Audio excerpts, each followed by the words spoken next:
to you and says, well, all things work together for good. And you go, well, I know all things. I know all things work together, I know. And it bothers us. You know why? Because we know it's true. Amen. We don't feel right now like it's true because guess what? It stings.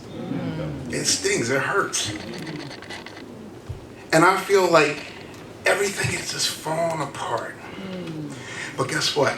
In the back of my mind, in the back of my heart, so deep that it can't be moved, is the truth that I know. All things work together for good. How's that?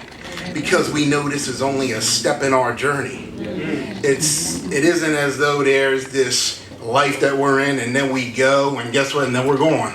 It's not like that. That's not the story. This we all know as believers in Jesus Christ. It's leading to somewhere.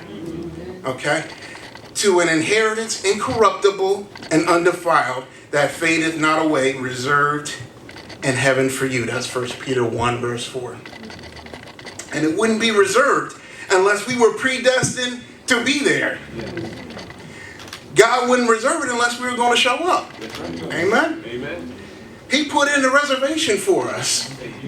Okay? It's in order for us to keep that reservation. So we know all this is going somewhere. And guess what, church? It sometimes it stings real bad along the way.